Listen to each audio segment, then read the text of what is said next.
जय माता दी। माता रानी आप और आपके परिवार पर अपनी असीम कृपा बनाए रखे। आज हम देवी भागवत पुराण की कथा में पंचम स्कंद का 5वां अध्याय शुरू कर रहे हैं। बोलिए अम्बे मात की जय। व्यास जी बोले, हे महाराज, यह सुनकर इंद्र ने बृहस्पति से कहा कि मैं महिषासुर के विनाश के लिए अब युद्ध की तैयारी अवश्य करूंगा, क्योंकि अधोग के बिना ना राज्य, ना सुख और ना तो जश की ही प्राप्ति होती है। उद्यमहीन की प्रशंसा ना तो कायर लोग करते हैं और ना अधोग परायण। सन्यासियों का आभूषण ज्ञान है तथा ब्राह्मणों का आभूषण संतोष है, किंतु अपनी उन्नति की आकांक्षा रखने वाले लोगों के लिए अधोग परायण रहते हुए शत्रु संहार का कार्य ही आभूषण है। हे मुनि श्रेष्ठ, उद्यम का आश्रय लेकर ही मैंने बत्रासुर, नुमुची तथा बल आदि दैत्यों का संहार किया था, उसी प्रकार मैं महिषासुर का भी वध करूंगा। आप देवगुरु बृहस्पति तथा श्रेष्ठ आयुध वज्र मेरे महान बल के रूप में सुलभ है। साथ ही भगवान विष्णु तथा अविनाशी शिवजी मेरी सहायता अवश्य करेंगे। हे मानव, अब मैं महिषासुर के साथ युद्ध करने के लिए सेना की तैयारी के उद्योग में लग रहा हूँ। हे साधु, अब आप मेरे कल्याणार्थ रक्षण मंत्रों का पाठ करिए। व्यास जी बोले, हे राजन, देवराज इंद्र के ऐसा कहने पर युद्ध के लिए समर्था तत्पर उन सुरेंद्र से मुस्कुराकर बृहस्पति ने यह वचन कहा। बृहस्पति बोले, इस समय मैं आपको युद्ध के लिए ना तो प्रेरित करूंगा और ना तो इससे आपको रोकूंगा ही, क्योंकि युद्ध करने वाले की हार तथा जीत दोनों ही अनिश्चित रहती है। हे शशिपते, इस होनहार के विषय में आपका कोई दोष नहीं है। जो भी सुख दुख पूर्वतः निर्धारित है वह तो अवश्य ही प्राप्त होगा। भविष्य में आपको प्राप्त होने वाला सुख या दुख के विषय में मुझे कोई भी ज्ञान नहीं है, क्योंकि हे बासव, आप यह बात बलिवंती जानते हैं कि पूर्व समय में अपनी भार्या के हरण के अवसर पर मुझे बहुत ही कष्ट उठाना पड़ा था। हे शत्रु निषूदन, चंद्रमा ने मेरी पत्नी का हरण कर लिया था, जिसके फलस्वरूप अपने आश्रम में रहते ही मुझे सभी सुखों का विनाश करने वाला महान कष्ट झेलना पड़ा। हे सुरादिप, मैं सभी लोकों में परम बुद्धिमान के रूप में विश्रुत हूँ, किंतु जब मेरे भार्या का बलपूर्वक हरण कर लिया गया था तो उस समय मेरी बुद्धि कहाँ चली गई थी। अतः हे सुरादिप, बुद्धिमान लोगों को सदा जतन परायण होना चाहिए। कार्य की सिद्धि तो निश्चित रूप से सदा देव के ही अधीन रहती है। व्यास जी बोले, गुरु बृहस्पति का जय सत्य तथा अर्थयुक्त वचन सुनकर इंद्र ब्रह्मा जी की शरण में जाकर उन्हें प्रणाम करके बोले, हे पितामह, हे देव अध्यक्ष, इस समय महिषासुर नामक दैत्य मेरे स्वर्ग लोक पर अपना अधिकार स्थापित करने की कामना से सैन्य बल की तैयारी कर रहा है। अन्य दानव भी उसकी सेना में सम्मिलित हो रहे हैं। वह सब के सब सदा युद्ध के लिए आतुर रहने वाले महान पराक्रमी तथा युद्ध कला में अत्यंत प्रवीण है। उस दानव से व्यापित होकर मैं आपकी शरण में जहाँ आया हूँ। हे महाप्राज्ञा, आप तो सर्व वेत्ता है तथा मेरी सहायता करने में पूर्ण समर्थ है। ब्रह्मा जी बोले, हम लोग इसी समय शीघ्रता पूर्वक कैलाश चले और वहां से शंकर जी को आगे करके बलवानों में श्रेष्ठ विष्णु भगवान के पास चले। फिर सभी देवगणों के साथ मिलकर देश काल के संबंध में भली भांति विचार करके एक समुचित निर्णय लेकर ही युद्ध करना चाहिए। अपनी शक्ति तथा निर्बलता का सम्यक ज्ञान किए बिना विवेक का त्याग करके दुस्साहपूर्ण कार्य करने वाला व्यक्ति पतन को प्राप्त होता है। व्यास जी बोले, यह सुनकर इंद्र ब्रह्मा जी को आगे करके समस्त लोकपालों के साथ कैलाश की ओर चल पड़े। कैलाश पहुंचकर इंद्र ने वेद मंत्र के द्वारा शिव जी की स्तुति की। फिर स्तुति गान से अनंत प्रसन्नता को प्राप्त भगवान शंकर को आगे करके वह विष्णु लोक गए। उन देवादिदेव भगवान विष्णु की स्तुति करके उन्होंने वहां अपने आने का उद्देश्य बताया तथा वरदान पाने के कारण महिषासुर उत्पन्न उग्र व्यय के बारे में उनसे कहा। उनके व्यय को सुनकर भगवान विष्णु ने देवताओं से कहा कि हम देवगण युद्ध करेंगे और उस दुर्जय का वध कर डालेंगे। व्यास जी बोले, ऐसा निश्चय करके ब्रह्मा, विष्णु, महेश तथा इंद्र आदि देवता अपने अपने वाहनों पर चढ़कर चल पड़े। ब्रह्मा जी हंस पर चढ़े, विष्णु भगवान ने गरुड़ को अपना वाहन बनाया, शंकर जी वृषभ पर सवार हुए, इंद्र ऐरावत हाथी पर बैठे, स्वामी कार्तिकेय मोर पर चढ़े और जमराज महेश पर आरूढ़ हुए। इस प्रकार अपनी सैन्य तैयारी करके देवता लोग ज्यों ही आगे बढ़े तभी उन्हें महिषासुर के द्वारा पालित मौनवत दानवी सेना सामने मिल गई। इसके बाद वहीं पर देवताओं तथा दानवों की सेना में भयंकर युद्ध आरंभ हो गया। वह एक दूसरे पर बाण, तलवार, भाला, मूसल, परशु, गदा, पटी, शूल, चक्कर, शक्ति तोमर, मुदगर, बिंदीपाल, हाल तथा अन्य अति भयंकर शास्त्रों से प्रहार करने लगे। महिषासुर के सेनापति महाबली चुक्षर ने हाथी पर चढ़कर इंद्र पर 5 बाणों से प्रहार किया। युद्ध कुशल इंद्र ने भी तत्काल अपने बाणों से उसके बाणों को काटकर अपने अर्धचंद्र नामक बाण से उसके हृदय स्थल पर आघात किया। उस बाण से आहत होकर सेना नायक चुक्षर हाथी पर बैठे बैठे ही मूर्छित हो गया। इसके बाद इंद्र ने हाथी की सूंड पर वज्र से प्रहार किया। उस वज्र के आघात से हाथी की सूंड कट गई और वह सेना के बीच बाघ खड़ा हुआ। उसे देखकर दानवराज महिषासुर कोपित हो गया और उसने बिडाल नामक दानव से कहा, हे महाबाहो, हे वीर, तुम जाओ और बल के अभिमान में चूर इंद्र को मार डालो। साथ ही वरुण आदि अन्य देवताओं को भी वध करके शीघ्र ही मेरे पास लौट आओ। व्यास जी बोले। उसकी बात सुनकर वह महाबली बिडाल एक मतवाले हाथी पर सवार होकर युद्ध के लिए इंद्र की ओर चल पड़ा।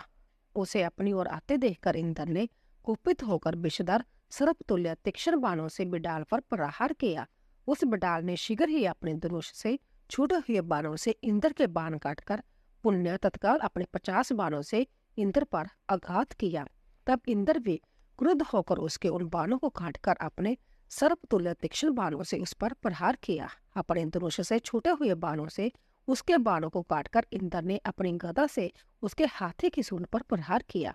अपनी सूंड पर गदा के आघात से वह हाथी बार बार आर्तनाद करने लगा और पीछे घूमकर भागता हुआ वह दैत्य सेना को ही कुचलने लगा, जिससे दानवों की सेना व्याकुल हो उठी।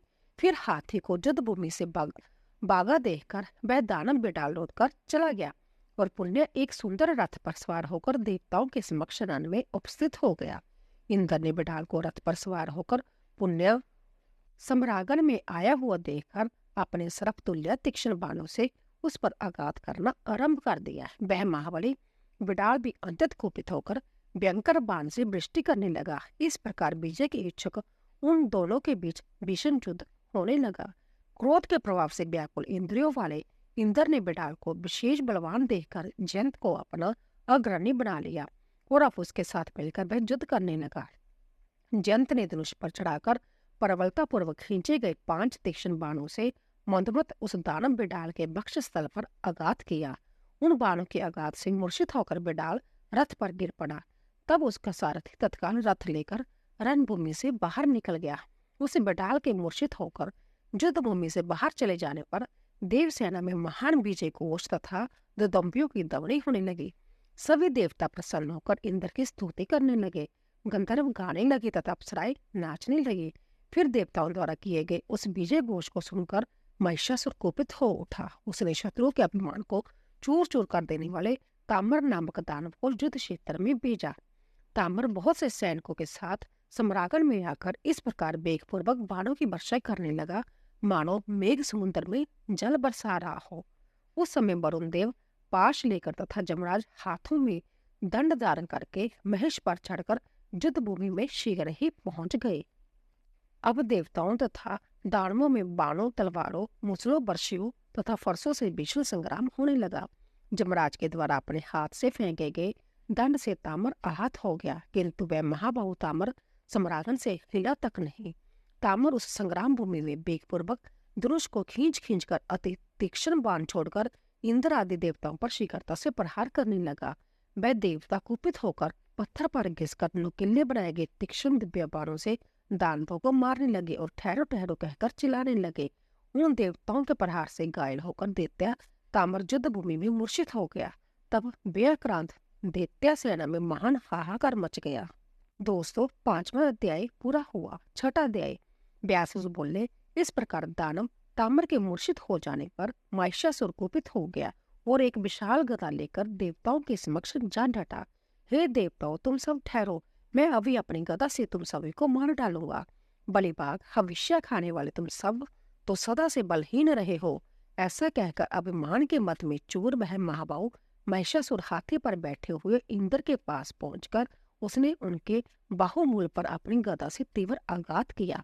इंद्र ने अपने भयंकर वज्र से उस गदा को तुरंत काट दिया और वह महिषासुर को मारने की इच्छा से बड़ी शीघ्रतापूर्वक उसकी ओर बढ़े। फिर वह महिषासुर भी कुपित होकर अपने हाथ में चमचमाती हुई तलवार लेकर प्रहार करते हुए महाबली इंद्र के सामने पहुंच गया।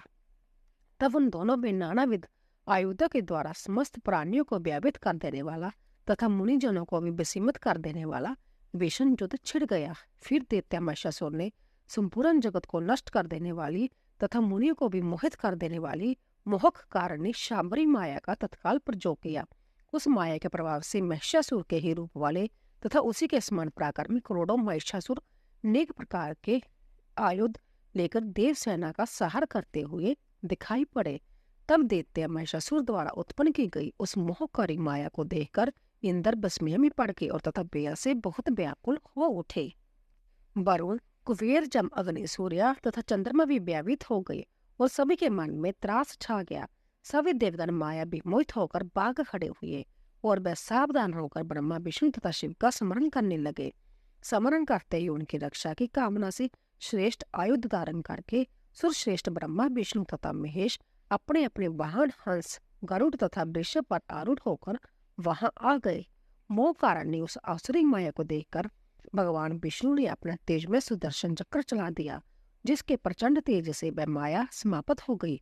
तदंतर सृष्टि पालन तथा सहार करने वाले उन देवताओं को देखकर उनसे युद्ध करने की इच्छा से वह महिषासुर परिग्रह लेकर उनकी ओर दौड़ा।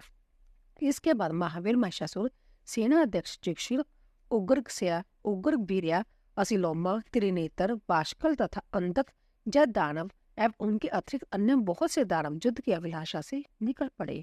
उन कवचधारी धनुष धारण करने वाले रथारूढ़ तथा मंदमत दानवों से सभी देवताओं को उसी प्रकार घेर लिया जिस प्रकार भेड़िए अंतित कोमल बछड़ों को घेर लेते हैं। तदंतर एक दूसरे को मार डालने की इच्छा वाले वह मंदमत दानव तथा देवता बाण वृष्टि करने लगे। इसी बीच अंधकार छोड़ने भगवान विष्णु के समक्ष पहुंचकर सांड पर चढ़ाए गए, विष में दग्ध किए गए तथा कान तक खींचे गए अंतित शक्तिशाली 5 बाण छोड़े। शत्रु दमन भगवान विष्णु ने भी बड़ी तत्परता के साथ अपने तीव्रगामी बाणों से अंधकारसुर के उन बाणों को दूर से ही काट डाला और फिर उसके ऊपर 5 बाण छोड़े। इस प्रकार विष्णु तथा अंधकारसुर उन दोनों में बाण, तलवार, चक्कर, मूसल, गदा, बर्छी तथा फरसों से भीषण युद्ध होने लगा। इसी प्रकार महेश्वर तथा अंधकारसुर के बीच भीषण रोमांचकारी युद्ध निरंतर 50 दिनों तक होता रहा।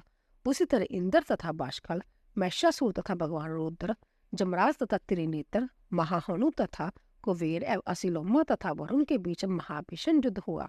इसी बीच अंधकारसुर ने अपनी गदा से भगवान विष्णु के वाहन गरुड़ पर प्रहार किया। गदा के प्रहार से घायल अंगों वाले गरुड़ लंबी सांस खींचते हुए स्थित हो गए। फिर देवादिदेव विष्णु ने अपने दाहिने हाथ से सहला कर महाबली गरुड़ को संतावना प्रदान करते हुए उन्हें स्वस्थ चित्त किया। तब भगवान विष्णु ने अंधकारसुर का संहार करने के विचार से अपना धनुष खींचकर उसके ऊपर बहुत से बाण छोड़े। दानव अंधक ने अपने तीक्ष्ण बाणों से उन बाणों को काट डाला और इसके बाद सांड पर चढ़ाकर तेज बनाए गए 50 बाण भगवान विष्णु के ऊपर कुपित होकर एक ही साथ छोड़ दिए। भगवान विष्णु भी उन उत्तम बाणों को तीक्ष्ण निष्फल करके अपना 1000 ओरों वाला सुदर्शन चक्र अंधकासुर के ऊपर वेगपूर्वक चलाया। तब अंधकासुर ने भगवान विष्णु द्वारा छोड़ गए सुदर्शन चक्र को अपने चक्कर से काफी दूर ही विफल कर दिया। हे महाराज जनमेजय, इसके बाद देवताओं को सम्मोहित करते हुए उसने भीषण गर्जना की। फिर धनुष धारण करने वाले भगवान विष्णु के सुदर्शन चक्र को विफल हुआ देखकर सभी देवता शोकाकुल हो उठे तथा दानवगण हर्षित हो गए। तब भगवान विष्णु भी देवताओं को चिंता मगन देखकर अपनी कौमद की गदा लेकर दानव अंधक पर झपट पड़े। श्री हरि ने बड़े वेग से उस महावीर के मस्तक पर गदा से प्रहार किया। वह दैत्य गदा के प्रहार से पूर्ण रूप से मूर्छित होकर पृथ्वी पर गिर पड़ा। उसे इस प्रकार गिरा हुआ देखकर महिषासुर अंतत क्रोधित हो उठा और अपनी घोर गर्जना से व्यापित करता हुआ भगवान विष्णु के सामने आ गया। भगवान विष्णु ने भी उस महिषासुर को कुपित होकर अपने समक्ष आया देखकर देवताओं को आनंदित करते हुए अपने धनुष की प्रत्यंचा से भयानक टंकार उत्पन्न की। फिर भगवान विष्णु महिषासुर के ऊपर शीघ्रतापूर्वक बाणों की बौछार करने लगे। उसने भी अपने बाण समूह से उन आते हुए बाणों को आकाश में ही काट डाला। हे राजन, इस प्रकार उन दोनों में अति भीषण युद्ध हुआ। भगवान विष्णु ने गदा से महिषासुर के मस्तक पर प्रहार किया। मस्तक पर उस गदा के आघात से मूर्छित होकर वह पृथ्वी पर गिर पड़ा। यह देखकर उसकी सेना में अति भीषण हाहाकार मच गया। कुछ ही क्षणों में अपनी वेदना को भूलकर वह दैत्य फिर उठकर खड़ा हो गया। उसने तत्काल एक परिघ लेकर मधुसूदन श्री विष्णु के सिर पर प्रहार किया। उस परिघ के प्रहार से आहत होकर भगवान विष्णु मूर्छा को प्राप्त हो गए। तब गरुड़ मूर्छा को प्राप्त उन भगवान विष्णु को युद्ध स्थल से लेकर बाहर चले गए। इस प्रकार जगतपति विष्णु के सम्रागन से लौट जाने पर इंद्र आदि प्रधान देवता व्याधित हो गए और दुख से पीड़ित होकर युद्ध भूमि में चीखने चलाने लगे। फिर शूलधारी भगवान शंकर ने देवताओं को इस प्रकार करुण क्रदन करते हुए देखकर अंतत क्रोध के साथ महिषासुर के पास द्रुत गति से पहुंचकर उस पर भीषण प्रहार किया। उस महिषासुर ने भी भगवान शंकर के वक्ष स्थल पर अपने बर्छी से तेज प्रहार किया और उनके त्रिशूल प्रहार को विफल करके उस दुष्ट आत्मा ने बड़ी तेज से गर्जना की।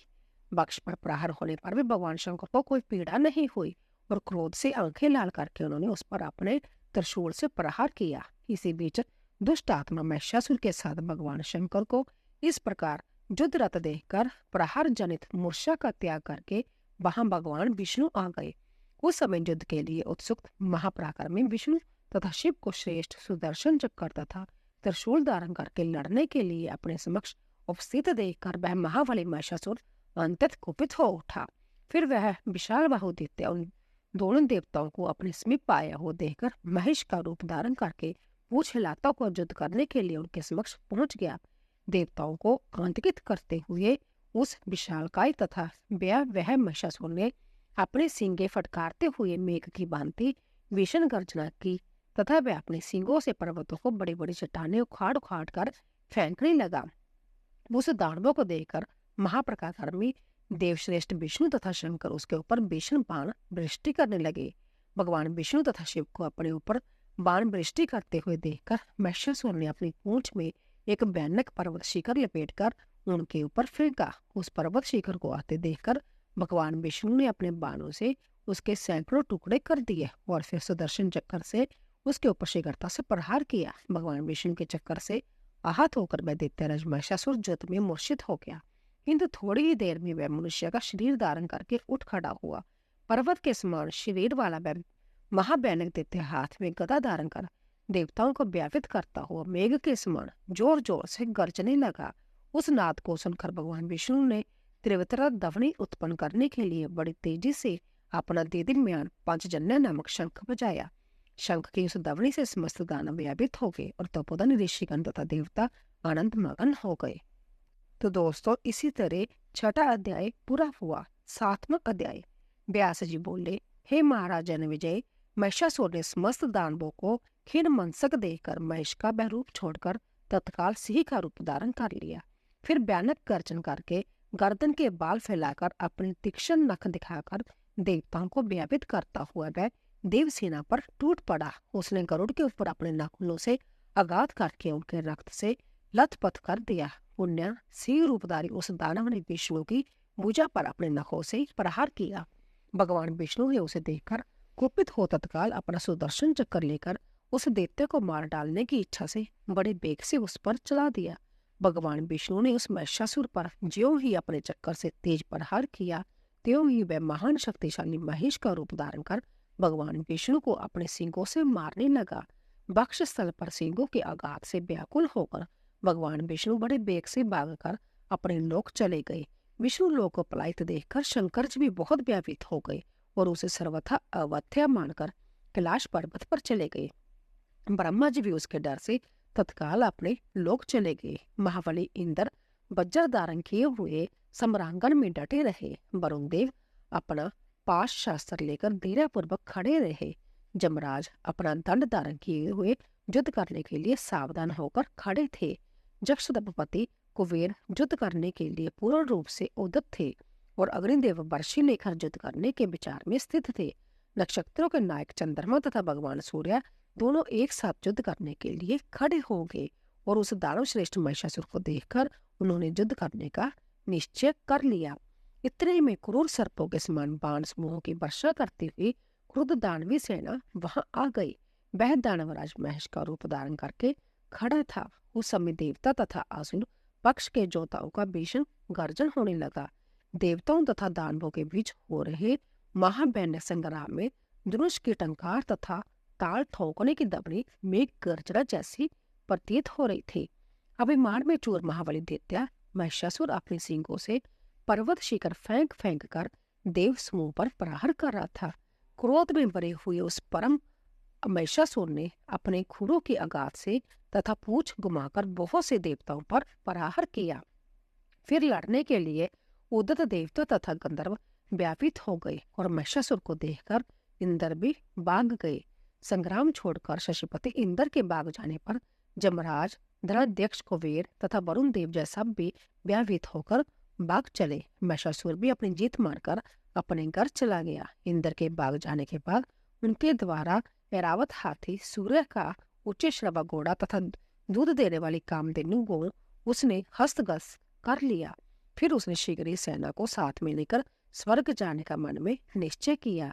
इसके बाद शीघ्र ही देवलोक पहुंचकर महिषासुर ने भयंक्रांत देवताओं के द्वारा पहले से ही छोड़ दिए गए उनके राज्य पर आधिपत्य कर लिया। इसके बाद उस रमणीय इंद्रहासन पर महिषासुर आसीन हुआ और उसने राज्य संचालनार्थ देवताओं के स्थान पर दानवों को स्थापित कर दिया।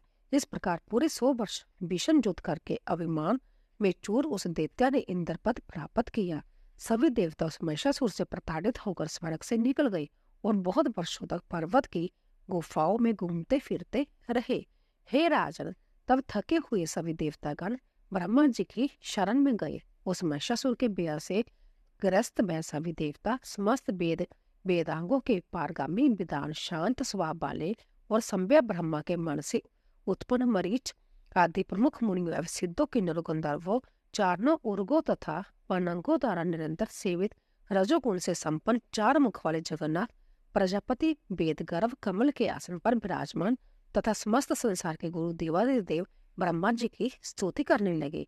देवता बोले, हे संपूर्ण दुख दूर करने वाले पदम जोनि ब्रह्मा जी, इस समय सभी देवता संग्राम में दानवेंद्र महिषासुर से पराजित होकर गिरी कंतराओं में कालक्षेप कर रहे हैं। स्थानच्युत हो जाने के कारण उन्हें महान कष्ट उठाना पड़ रहा है। हमारी ऐसी दशा देखकर भी क्या आपको दया नहीं आती? यह कैसी विचित्र बात है।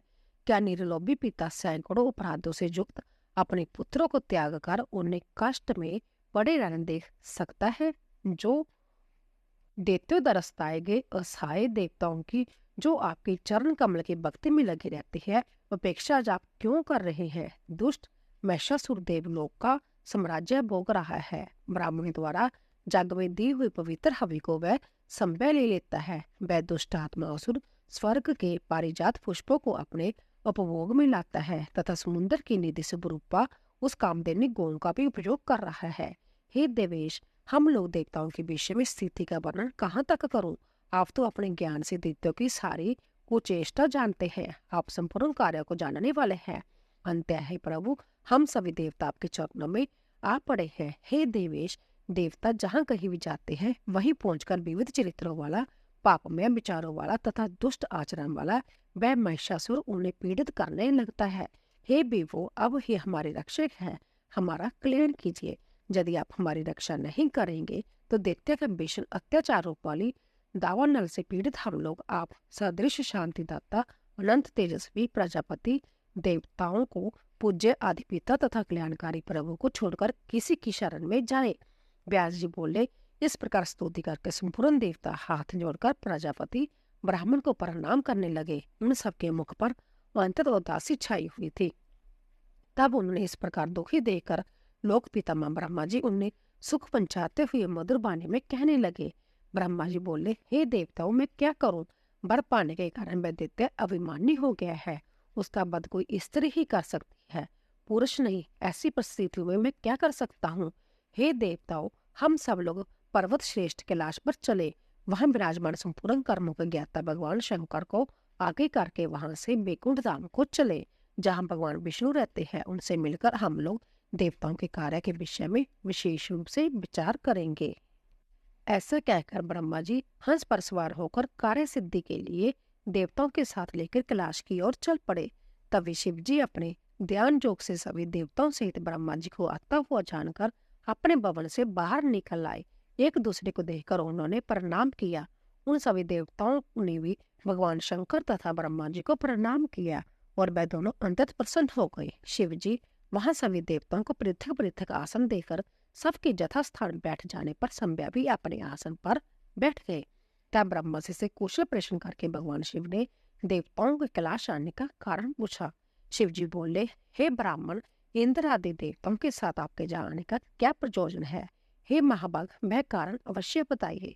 ब्रह्मा जी बोले, हे सुरेशान, महिषासुर स्वर्ग में रहने वाले इंद्र आदि देवताओं को महान कष्ट दे रहा है और उसके ब्याह से त्रस्त होकर जय देवगन पर्वतों की कंदराओं में घूम रहे हैं। महिषासुर जगबाग संभय ग्रहण कर रहा है। अन्य अनेक दैत्य देवताओं के शत्रु बन गए हैं। उन सबसे पीड़ित होकर जय सभी लोकपाल आपकी शरण में आए हुए हैं। हे शंभु, आप इस गुरुतर कार्य के लिए मैंने इन देवताओं को आपके भवन पर पहुंचा दिया है। अंत्य हे सूर्येश्वर, आप इनके कार्य के विषय में जो उचित जान पड़े वह आप करें। हे भूत पावन, संपूर्ण देवताओं का बार आप पर है। व्यास जी बोले, ब्रह्मा जी का जय वचन सुनकर भगवान शंकर मुस्कुराते हुए कोमल वाणी में ब्रह्मा जी से जय वचन कहने लगे। शिव जी बोले, हे विभो, आपने ही तो पूर्व काल में महिषासुर को वरदान देकर देवताओं के लिए ऐसा अनर्थकर कार्य किया है। अब इसके बाद हमें क्या करना चाहिए? आपके वर के प्रभाव से ही वह इतना बड़ी पराक्रमी तथा सभी देवताओं के लिए बेहददायक हो गया है। अभिमान में चूर रहने वाले उस दानव को मारने में कौन श्रेष्ठ स्त्री समर्थ हो सकती है? न तो मेरी भार्या रुद्राणी और न आपकी भार्या ब्राह्मणी ही संग्राम में जाने जो क्या है। महाभाग्यवती जय देवियां संग्राम भूमि में जाकर भी भला युद्ध किस प्रकार करेगी? इंद्र की पत्नी महाभागा इंद्राणी भी युद्ध काल में कुशल नहीं है, तब दूसरी कौन सी देवगना उस मंदमत पापी को मारने में समर्थ है?